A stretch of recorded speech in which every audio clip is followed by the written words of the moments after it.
G'day, and welcome to another episode of Perth Property Insider. I'm your host, Jared Mann, and today I'm really excited to be taking you deep inside the Perth property market with one of my quarterly updates. And it's going to be an extremely hot winter ahead for the Perth market. Boy, the market's hot out there for both the sale and the rental side, and we'll be taking you into both, as well as my predictions for what's ahead. We're going to be taking a deeper dive and analysis of the state and national budgets. We're looking into the economy. We're looking into all the drivers and things that are pushing up our market and leading to such a hot conditions that we face. And got a lot to cover today, so let's go inside. Welcome to Perth Property Insider, where you will learn how to grow your wealth and improve your life using Perth Property. Our show is brought to you by Investors Edge Real Estate, the highly rated and award-winning property management, sales and buyers agency servicing the whole of Perth. Now, here's your host, Jared Mann. Now, let's launch straight into the Perth sale market. Boy, oh boy, I've never sold in such a hot market. In my 15 years of being a real estate agent, I've never seen things this hot. At the moment, I'm putting properties on the market, receiving multiple offers in most cases before the first weekend. We're getting prices typically well above where last, record prices have been, which is great for our sellers, but there's still lots of value there for buyers, which is why people are prepared to pay the extra at the moment when the rental yields are still so good. This has seen our number for sale drift down to an all-time low at just 5,968. Wow. And that's a 29.2% decrease since the same time last year in our number of properties for sale. So boy, it's tight out there. And part of the reason for this tightness, as I've gone deeper into speaking with sellers, is that a lot of sellers are holding off at the moment from selling. Why? Because they can't find another property to buy and upgrade to because there's so little supply. And they can't make a subject to sale offer because it's so competitive out there. They can't make their offer subject to sale of their house because they're up against, 4 or 5 other buyers that might have a clean offer. And the problem is they can't sell their house and go and rent easily because this rental market's so tight. They could sell their house and be without a home and not find a rental. So a lot of them are just staying put. And that is what is keeping our market super tight and the number of properties for sale so low. And it's a lot of the sellers at the moment are investors that have wanted to sell for a long time. And that's why I'm so busy and I'm getting them their record prices to move on and get out of properties that they've wanted to sell for the last 5 years or so. It's a great way to be finishing things up and taking the next step with as much, great price possible. When we then look at the number of getting sold each week, that's maintained really high. We're at 943 sales. We've been dancing at that sort of 900 to 950 per week number, which is why the supply is also getting dwindled down because the level of purchasing is remaining super high. And that's a 12% increase on the same time last year. So that then leads to the inventory being at a massive low level of 1.58 months of inventory. So at the current rate of purchases, based on how little supply we have, there's only 1.5 months of available supply and all properties would then be sold. And that's 37% decrease down on the same time last year. So super tight market, super hot winter ahead. Now, what's been happening to the median house price? Well, you'd think with how hot the market is and you'd think with the price jumps I'm seeing at the median sort of price where I sell most houses, that a greater reflection would be getting seen in the median house price. But it really hasn't changed that much. We're still at 550,000. I don't know how this median gets calculated, but it's not showing up. And even when the higher end was growing and going the strongest previously, the median house price wasn't changing by much either. So it's quite perplexing. All I can think of that is keeping this price down at the median level is that people are chasing more and more value are drifting more and more towards the lower prices. And when the median is just a measure of half the homes are selling above that price, half the homes are selling below that price, it's that median point. So all I can think of is people are chasing value, and that's reflecting and showing, keeping the median house price artificially lower than what's actually happening to the individual prices at a suburb and property level. So don't be fooled by what's happening at the median. There is a lot of growth that's happening at this price point, and it's gapping up as much as 10% sometimes in a single sale. Median and unit price is at 400K, and it's slightly lower than the same time last year, marginally lower. And again, this could be because buyers are chasing value. There has been a lot more activity in the unit market. Things are looking a lot better. We can certainly more readily sell apartments now that are in Rivervale, East Perth, West Perth, Perth, CBD. So a lot of investors that have held onto them are starting to cash out of those. Not a super hot market, but it's warming up.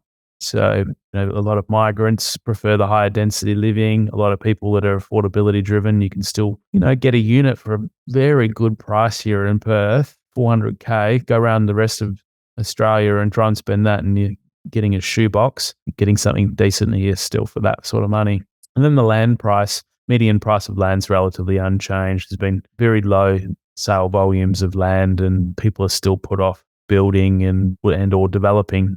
So I expect that's just going to keep drifting until such time that that becomes more attractive to build again. Now, median selling days. This tells the picture. We're down to the lowest median selling days that I've ever seen in keeping my data. 12 days. It's hardly surprising when we look at the situation that we've got for supply and demand. And I'd believe it because everything I'm selling is typically first week, taking a couple of weeks if we need to find the right buyer, but a very hot market. 12 days shows that. Now let's go into the rental market, shall we? The number for rent is at a very low level still. No surprises there if you've been following my updates for a while or following the news when you're switching on at night. We are in a rental crisis, and I attended a lunch with about 20 business owners, caught up with one of the Reserve Board members, and I quizzed them as to how is this rental crisis going to get solved. I laid out the various problems with people not wanting to build houses, land supply not readily being possible, and all these migrants and population increase. And their answer was that they don't see any solutions on the horizon, and it's going to unfortunately mean a lot more pain for people before it gets better. So number for rent, only 2,074 properties across Perth available at the moment, and that's a 21.2% decrease since the same time last year. And we've only got 15 properties for rent when we would typically have 40 odd properties for rent at any one time. So vacancy leading into that is still low at 0.5%. Our vacancy rate is 0% at the moment. So nothing is vacant. And we rent everything well and truly before we would get to the property being vacant these days. And that vacancy rate is 54% down on the same time last year. So again, a super tight market with very few properties actually going vacant. And what that is causing on the price side is we've seen the sharpest increases that we've seen in a long while. It's increased faster. Once it started increasing in September 2020, it's increased far faster than it decreased across the previous sort of 3 to 4 years that we had the decrease. It then sat flat for another 3 years, 2 to 3 years, and we've seen very sharp increases over the last 2 years. So we're well above our previous high that we got to. The previous high was 470 per week. We're now at 570 per week, and it's an 18.8% increase on the same time last year. Average rent of our portfolio of the 950 odd properties we manage is $491. And we've always followed the median very closely. So it takes time to increase the rents as leases come up. And I'm expecting our portfolio to follow the median for the whole of Perth up to around this 570 per week number. And as I'll tell you later in this episode, my predictions for where I think the rents will go. So stay tuned for that. Now, rental inventory, how many months of available properties have we got at the current rate they're being leased? We're at 0.88 months, so less than a month, super tight, and it's a 28% decrease since the same time last year. I didn't update that slide, but it should say May 2022. Now let's take a look at the property clock. Heron Todd White is still labelling Perth as approaching peak of market. Again, I don't always strictly agree with where that's at. I'd put us probably more in an overall rising market. I think we've got at least 1 to 2 years to go. And if we do hit peak of market, I think we're going to flow around a lot quicker. This time, our cycle will move around a lot quicker. And we've seen Sydney and Melbourne with their early signs of moving around to their starting recovery phase. So I'd probably put Sydney more around at bottom of market and starting recovery. That's moved through its cycles much quicker. I think Perth's going to do the same when it does come off the boil a bit, but I don't see that happening anytime soon. Units, similar case, Heron Todd White put us at approaching peak of market, and the unit market, I think, is actually, it's always trailed the housing market by 12 to 18 months. I think that is more around in this starting of recovery phase, just moving into rising market. So the unit market is getting a lot of extra activity, but there's a lot of people that have wanted to sell for a while. So that supply that's pent up needs to, flow through the system, and then we'll start seeing more pressure on the prices, but with certainly some increase in prices in most of the unit markets now. Now, CoreLogic's index. Let's take a look at what it's showing for Perth and how it compares to the other major capitals. So in the last 3 months, we're showing a 1% increase in the last 3 months in the CoreLogic index for our dwelling prices here in Perth. Sydney's shown a 3% increase. That's why I'm saying that Sydney's, I think, bottomed and is starting to recover and turn around in price. All the other capitals have had very marginal increases or decreases. Hobart, Darwin and Canberra are decreasing quite strongly still. Melbourne, relatively unchanged. Brisbane, relatively unchanged. And Adelaide, relatively unchanged. Those markets do seem to be flatlining. When we look at the 12-month change, we can see that Perth has supposedly only had a 1.3% change in its dwelling value, which, I just don't know how these indexes are always formed. And as an investor, you can't place really much importance on them at the top level. They just give you, a bit of a guide as to how the index has gone. But pretty much any property in Perth that I've looked at over the last year has had a 10 to 20% increase, some even more. So I don't understand how this can only show 1.3%. And when we look at some of the other capitals, it's showing Brisbane down 9.8%, Melbourne down 8.9%, and Sydney down 10.7%. I'm sure if you go and look in those places, there'd be extremes on that have dropped more than that. There'll be some that have held tight. And just an interesting thing to look at, I guess, gives you a sense for what other investors are looking at top level. But I think you need to go deeper than just the top. Now, when it comes to the quarterly change in the capital cities, this shows that the lower end of the market, the bottom 25% of prices, has increased by 1.7% over the 3 months to April. That's had the largest increase in Perth. Middle sort of 50% percentile range, middle prices have had a 1.4% increase, and the upper end has had a 0.4% increase. And so it shows that the lower end market is where things are hottest now. It's the short summary on what that's telling us.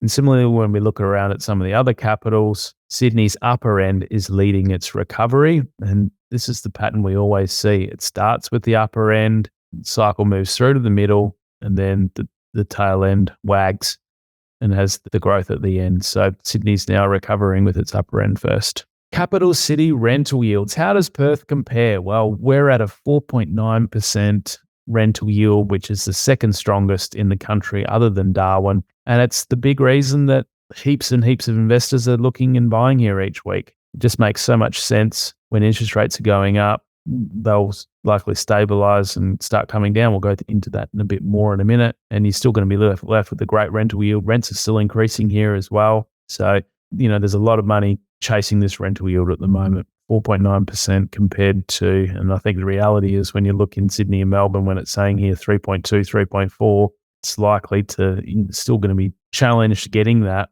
In Perth, you can get a 5% rental yield pretty easy.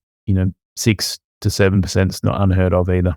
So when it comes to looking at the drivers for the Perth market, and what I like to do is check in on our economic clock for Australia, because how it all pieces together affects sentiment, affects the sort of demand that we have, affects our supply that we have. And I would put us around at somewhere between 6 and 7 o'clock on the economic clock, that is. So we've had falling real estate values for Sydney and Melbourne. We're now moving around to soon falling interest rates once we go through the next part of this finance cycle. And then we'll start the more recovery and, boom for when we get easier money and rising commodity prices, rising real estate values again. And I think Perth's just going to continue, sort of unaffected so much by these higher interest rates. We're just bucking the trend and steady as she goes. So what's been happening when it comes to the RBA's cash rate? We're now at 3.85% cash rate. If you're watching the video, you can look back and see that that's still relatively very low compared to the last few decades. Cash rate's been so much higher previously. We did have rises in February, March and May of 0.25. Have we hit the peak yet? When we look at the interbank cash rate futures on the Australian Stock Exchange, the market is thinking that we've got a bit more of an increase to go. They're thinking we'll end up at around a 4% cash rate. So they're sort of thinking around a 0.15% increase we might see still. They're thinking we're going to start decreasing rates around November, December this year. So interesting how that'll come to pass. Have the RBA increased rates too much already? It takes time for the impacts to show up. They might just be wanting to make sure that they've, done enough. They got accused of not doing enough soon enough previously, so it's more likely they're going to overcook it and then have to start decreasing rates by more sooner. I think there's a lot of pain to be felt in Sydney and Melbourne, where the loan rates and amounts are so much higher, whereas opposed to Perth here, our prices are still very affordable. It's still possible for first home buyers to get in and be able to afford it. Now, what else have we got to say when it comes to lending? Well, when we look at homeowner lending by state for March, WA has continued to drift down in its homeowner lending as an overall amount. The other states other capitals are showing a bounce back in the last sort of few months.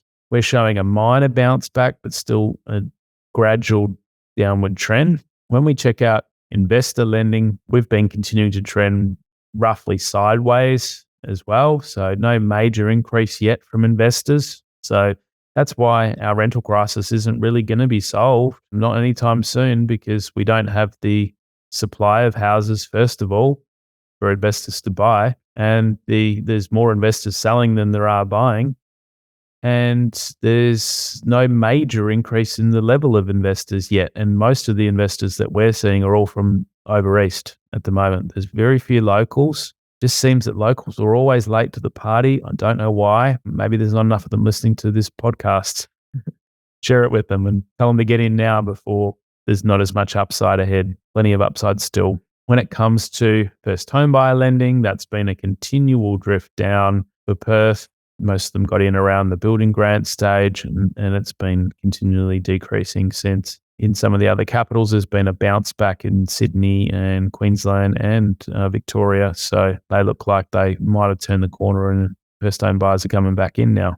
Now let's check in on inflation, because boy, hasn't it been the hot topic that everyone's keeping an eye on, waiting for the CPI to turn. And finally, it looks like it has. It looks like it peaked at 7.8%. We're now at 7%.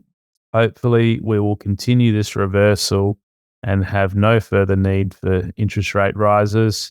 And from what I hear from building trades, from importers and exporters, that it's now supply chains are a lot more freed up. Groceries and these other things are capping out now, because with no further price increases, supply of materials and other things are stabilizing. So hopefully we can get back to a bit of business as usual and start to not see such large increases in these things. Hopefully we've seen the worst of it and the worst is behind us.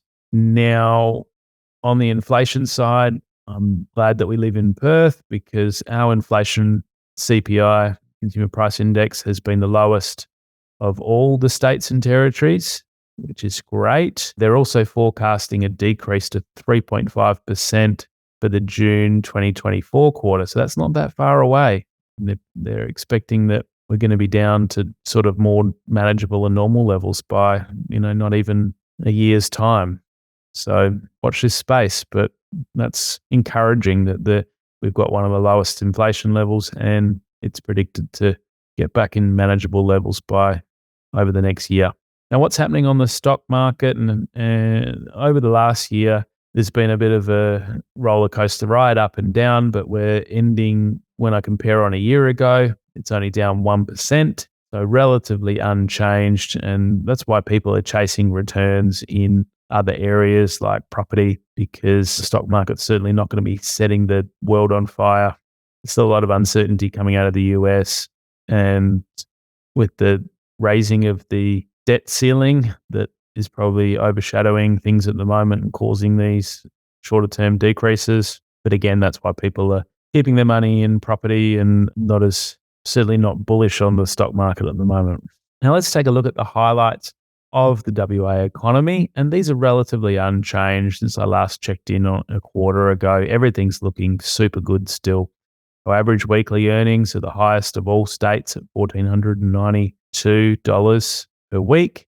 We have a very low unemployment rate at 3.6% still. Now, when I was attending this lunch with the RBA board member, it really helped me see that this is a bit of an unhealthy rate of unemployment. It's very hard for businesses to grow, to get staff, to be able to expand. And we really need the unemployment rate with a 4 in front of it, at least at 4 to 4.5%. Even though that will mean more people unemployed, it's going to actually enable the economy to function more normally and businesses to be able to grow, to be able to get their staff, to be able to deliver on the promises and the work that they've got. And so while it's a fantastic time for anyone to get a job here in Perth, it's also very hard for businesses and constraining growth. So I hadn't seen that other side of the unemployment coin until he explained it. We've got one of the highest participation rates of all the states, so that's great, 68.8%. That shows that a lot of people are in work if they want to be, and all the other numbers are looking very good. When it comes to our economic forecasts, they've updated them at the most recent budget. They're expecting the unemployment rate to get to 4% over this next financial year, so back at a more healthy level, and to stay at 4.25 to 4.5 over the coming 2 to 3 years. They're expecting healthy population increases back at very good levels, so 1.8% over the next year, and easing to 1.7, 1.6 over the coming years. We're also expecting our gross state product to remain pretty high. So what I took out of this is steady going, and the government is expecting some good sustainable economy over the next 2 to 3 years, which is giving me a lot of confidence that we're going to have a more sustained growth period this time, rather than our all or nothing growth that we've seen in the past. Iron ore price. I like to check in on this because we are very dependent on our iron ore here, and it has continued to sort of drift down. We're at $99 a US ton. That's US dollars a ton rather. And I'm not sure how this is going to play out. It's really going to be dependent on, are the world economies going to start scaling up their military and growing their military, and early signs are that different budgets are being allowed for and economies are starting to spend a lot more, but it hasn't obviously flowed through really to the price yet that we're able to charge for iron ore. And something to keep an eye on. No expert when it comes to iron ore.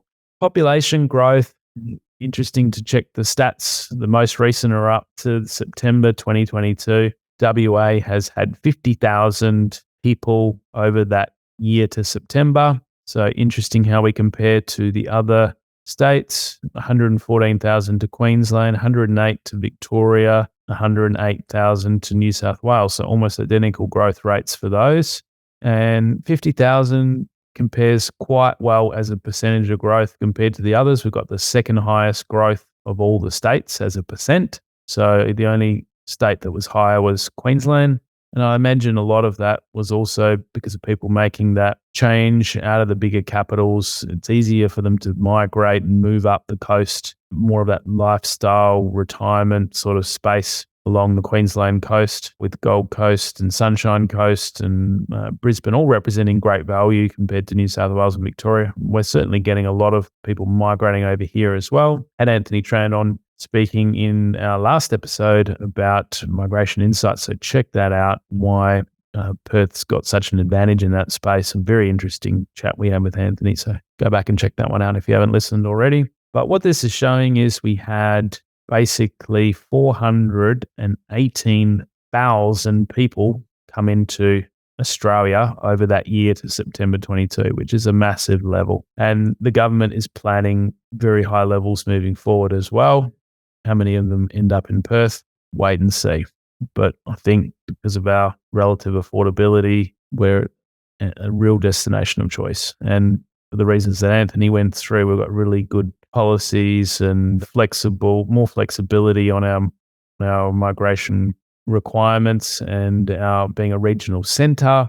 It also helps a lot of extra people qualify to come to Perth over these other capitals that aren't classified as a regional centre. Population growth, when we look at where that's made up over the last year, we've had a reasonable natural increase still in Perth. We've had quite a large net interstate migration. So the migrants have gone out of Sydney and Victoria into Queensland and WA, out of Northern Territory, out of ACT, and Tasmania is relatively unchanged. Now, let's take a look at the policy changes and impacts, firstly from the state budget. Now, let's just keep in mind that both the state and federal budget, they're trying to be conservative. They're trying to get our deficits that we ran previously while we were trying to get the economy to recover. They're trying to now repay some of these deficits. They're also trying to not stimulate inflation further. And so the budgets are very conservative. They're pretty boring. I'm going to tell you the highlights. I'm not going to spend too much time on them, but there's a few things worth noting. So in our state budget, they're going to continue doing a stamp duty rebate for an off-the-plan purchase where you basically pay no stamp duty up to the value of $650,000 if you're buying an apartment or unit off the plan. I believe it also would apply to a house off the plan, but very few are sold that way. You can buy a $650K property, no stamp duty. It's a massive saving for someone. So it certainly makes new properties off the plan a lot more attractive. This is why a lot of migrants will probably be going this way. They're going to phase down to a 50% stamp duty rebate if the property is more than $750K. So trying to stimulate, I guess, housing being created. Smart move, I guess. They're also, some of their other major spending, they've committed to this Metronet extension that's going to open up a lot of the suburbs between the Morley to Allenbrook line. That's going to be $5.9 billion over the next 4 years. So important that that's been committed, and certainly going to improve the transport and livability of suburbs on that line, contribute to overall desirability of living there. The final one that's, I guess, worth a mention is on the housing front. They're spending an extra $750 million on additional spending to boost the housing and land supply and try to address homelessness, which I think is important for us to be investing in these areas as a community. We're trying to support those in need, and $450 million is topping up social housing investment funds. So they're trying to deliver an extra 4,000 social houses. So there certainly is a lot of people in need, and they're trying to actually expand the number of houses that are available to them. So will they have an impact on the rest of the market? Well, other than adding buyers into the mix, the state government is now a buyer that you might be competing with when it comes to them, purchasing houses for their social housing. I see more reasons that, we need more supply of houses, not across the board, not just for social housing. So hopefully, I did announce some other changes back in my February market update. If you want to go back and look at that one, where they're opening up various land and fast-tracking land supply, but that's only really going to be on the outskirts. Still not that attractive for most locals to buy off the plan, even though they're incentivizing it. So where are all these new houses going to come from? I don't know. The federal budget, they've done some things to increase the Commonwealth rent assistance. So basically the amount that they're contributing towards rent, it's their largest expenditure housing assistance program. So they contribute $5.1 billion in 2020, 2021 towards this Commonwealth rent assistance program. They're basically increasing it by 15% in the maximum rate that they'll be paying out. It's not keeping up with rental increases, but it's some increase for these people. A lot of money extra going towards it. Is it going to change the market at all? No. Next thing that they're investing in is the build to rent program. So this is large scale buildings of apartments to rent effectively, where they're kept by the developer and operated with a large scale sort of, renting out of a whole building. They certainly make it a lot more appealing. So their tax rate, they're dropping that to 15% and making it a lot more lucrative for this type of developer to operate this building ongoingly. So halving the tax rate. And it's projected that by the Property Council that this could add 150,000 apartments over 10 years. So yes, it could certainly help the supply of rentals, but it's not going to be a quick solution, and it's only still going to be a drop in the bucket of what we need from private investors contributing to the rental pool. Final thing that the federal budget's done as it pertains to property is they're expanding the eligibility criteria for recipients of low deposit home loan schemes.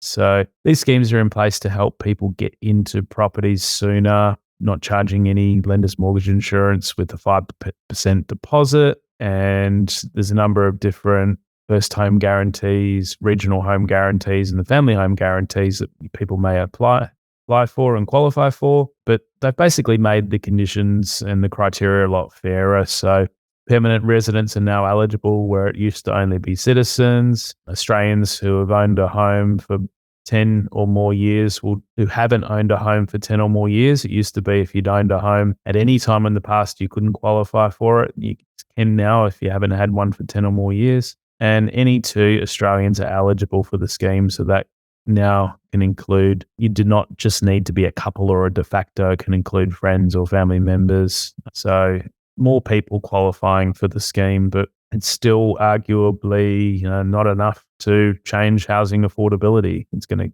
get some more people in, but it's still only such a small amount compared to the larger problem of how many people could need this.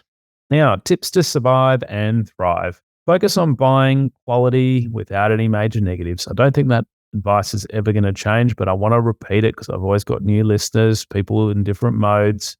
You buy quality, think you're never going to regret that later. And especially wanted to repeat this warning now because when the market is super hot like this, you can feel like you need to trade off some of these major things that don't mean very much now when you can find a tenant easily. When the market turns and the properties are harder to sell and harder to rent, you're going to wish that you didn't have those negatives. And that's why a lot of my clients are selling properties that do have those negatives now when things are up. So be a bit patient, don't bend your rules, buy property that has quality and avoid the major negatives. And take this opportunity to get in now, still in Perth, before everyone wakes up to Perth being the place to be. We can't go back 2 years and get in. There's still really great value buying and there's exceptional rental yields on offer. So all the fundamentals still make sense for the next 2 to 3 years. And certainly in the next 1 to 2 years, what I can see out. Where to buy? Get our buyer's info pack or get in touch with us for a strategic plan where we can give you clarity on how best to create wealth and reach your goals. And when it comes to my crystal ball, rents I expect will continue to increase over the next 12 months. I'm expecting a further 10% rise. Just can't see that slowing down. There's no extra supply in sight. Immigrants are favouring Perth. It's very attractive with low house prices and unemployment being super attractive. So that's going to continue to keep pressure on both the sale market and the rental market. More investors are continuing to buy, attracted to these low prices and high rental yields with good prospects for growth over the next 1 to 2 years. We've also got very solid economic fundamentals as we ran through. So I'm expecting at least a 5 to 10% growth for inner and desirable areas and at least 10 to 15% growth for most outer areas. And I'm definitely seeing that. Further help, if you're considering sale, I've had a really great year getting people fantastic results. Get in touch for a complimentary sale appraisal at investorsedge.com.au/appraisal. Make sure you join our property investor update to be notified of all our podcasts as well as get exclusive suburb data on your suburbs of choice. We produce these reports. People love them. Go to investorsedge.com.au/join and you can get details of our investor support services as well as our strategic planning and help with buying. Go to investorsedge.com.au/invest. Thanks for joining me today. I'll catch you on the next episode. And if you did get value out of this one, I'd really appreciate you sharing it with your friends, sharing it on the investor groups, and popping us a review. And I definitely read all of them and appreciate everyone tuning in. Thanks. Just a reminder, the information discussed in this podcast is general in nature. As we don't know your specific situation, you should always seek professional advice before taking any action. For free market reports on your suburbs of interest and other helpful resources to grow your wealth, make sure you join my property investor update at investorsedge.com.au/join. And finally, make sure you're a member of our Perth Property Investment Facebook group to be part of the conversation with other like-minded investors, get help to your questions, and get a feel for what's going on out there in the market. I'll see you in the group.